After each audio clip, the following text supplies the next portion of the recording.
Hello friends, ഇന്ന് നിങ്ങളുടെ മുമ്പിൽ വന്നിരിക്കുന്ന ഒരു ഓൾ സീസൺ മാവാണ്. നമുക്ക് ടെറസിൽ വെക്കാൻ പറ്റുന്ന ഒരു മാവാണ്. നിറയെ പൂത്തുണ്ടത്. ഈ മഴ സമയം എൻ്റെ ഇതിൽ മാങ്ങ പിടിക്കുമെന്ന് അറിയാൻ പാടില്ല. ചെറിയൊരു മാങ്ങയൊക്കെ ഉണ്ട് ഇതിൽ. ആദ്യം കഴിഞ്ഞതിൻ്റെ മുമ്പിലത്തെ പ്രാവശ്യം നേരെ പൂത്തിട്ട് 5-6 മാങ്ങ കിട്ടിയത്. പഴുത്താലും ടേസ്റ്റുള്ളൊരു മാങ്ങയാണത്. അപ്പോൾ ടെറസിൽ നമുക്ക് വെച്ച് പിടിപ്പിക്കാൻ പറ്റിയൊരു മാവാണ് ഓൾ സീസൺ,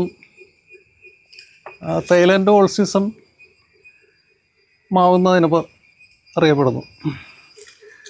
അപ്പോൾ ഇത് റീപ്പോർട്ട് ചെയ്യുന്നൊരു വീഡിയോ ആയിട്ടാണ് ഇന്ന് നിങ്ങളുടെ മുമ്പിൽ വന്നിരിക്കുന്നത്. ഇത് ആദ്യത്തെ കാറ്റും മഴയും വന്നപ്പോൾ ശക്തമായിട്ടുള്ള കാറ്റായിരുന്നു ഇവിടെ. ഇത് മറിഞ്ഞ് പൊട്ടിയിരിക്കും സൈഡൊക്കെ. അതുപോലെ ഇത് ഇപ്പോൾ ഒരു 5 കുറേ പഴക്കമുള്ള ബക്കറ്റ് തന്നെയാണ്. നമുക്ക് ഇങ്ങനത്തെ ബക്കറ്റ് വെക്കുന്നതിൻ്റെ ഉദ്ദേശം എന്ന് വെച്ച് കഴിഞ്ഞാൽ ഹൈറ്റ് ഉണ്ടാവും. അപ്പോൾ ഈ ഹൈറ്റുള്ള കാരണം വേറെ അടിയിലേക്ക് ഓടാൻ നല്ലതാണ്. അതുപോലെ നമ്മൾ ഇത് ഉപയോഗിക്കുമ്പോൾ ശ്രദ്ധിച്ചാൽ മതി. അടിയിൽ നിന്ന് പൊക്കി പിടിച്ച് മാറ്റി വെക്കാനൊക്കെ ശ്രമിക്കാവുള്ളൂ. പിന്നെ വേറൊന്ന്, ഇഷ്ടിക നമ്മൾ എപ്പോഴും ഇങ്ങനെ വെക്കരുത്. മഴക്കാലമായി കഴിഞ്ഞാൽ നമുക്ക് ഇഷ്ടിക അധികം കനത്തിൽ ഹൈറ്റ് പാടില്ല. 2 ഇഷ്ടിക ഇങ്ങനെ കമത്തി വെക്കുക. എന്നിട്ട് അതിൻ്റെ പുറത്ത് ബക്കറ്റ് ഇതുപോലെ വെക്കാവുള്ളൂ. അപ്പോൾ അതിനുവേണ്ടി ഞാൻ 3 ഹോളിട്ടുണ്ട്. നമ്മൾ സാധാരണ സ്റ്റീലിൻ്റെ കത്തി കൊണ്ട് ഇതുപോലെ 3 സൈഡിലേക്കായിട്ട് ചൂടാക്കി കുത്തിയാൽ മതി. പെട്ടെന്ന് നമുക്ക് ഹോളിടാവുന്നുള്ളൂ. എന്നിട്ട് നിങ്ങൾ ഫസ്റ്റ് ചെയ്യേണ്ടതെന്ന് വെച്ച് കഴിഞ്ഞാൽ ഇതിൻ്റെ അകത്ത് അതുപോലെ ചകിരിച്ചോറ, തൊണ്ട അല്ലെങ്കിൽ വെയിറ്റ് കുറഞ്ഞ എന്തെങ്കിലും കൂളിംഗ് ഫോം അങ്ങനെയുള്ള എന്തെങ്കിലുമൊക്കെ കുറച്ചിട്ട് കൊടുക്കുക അടിയിൽ. ഈ ഹോളിൻ്റെ ഭാഗത്ത് കല്ല് വെക്കണം. ചുറ്റും ഒരു കുറച്ച് കല്ലിട്ട് കൊടുക്കാം. എന്നിട്ട് നമുക്ക്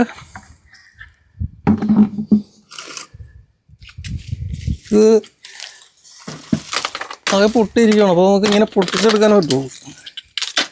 ഇങ്ങനെ പൊട്ടിച്ചെടുക്കാം.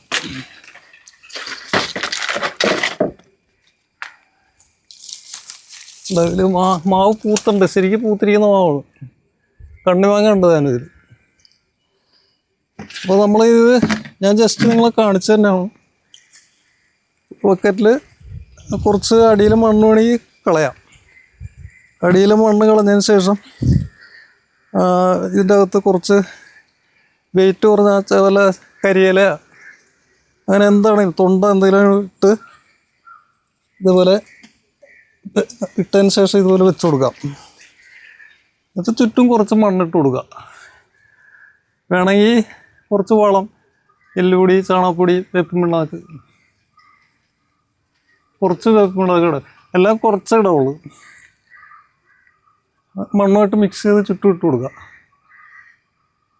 അപ്പോൾ ഇന്നത്തെ വീഡിയോ ഇത്രേ ഉള്ളൂ. വീഡിയോ ഇഷ്ടപ്പെട്ടാൽ മറ്റുള്ളവരിലേക്ക് ഷെയർ ചെയ്യാനും ലൈക്ക് ചെയ്യാനും, എൻ്റെ ചാനൽ ഇതുവരെ സബ്സ്ക്രൈബ് ചെയ്തവർ സബ്സ്ക്രൈബ് ചെയ്യാനും മറക്കരുത്. ഇനി അടുത്തൊരു വീഡിയോയുമായിട്ട് നിങ്ങളുടെ മുമ്പിൽ വീണ്ടും കാണാം. ഓക്കെ.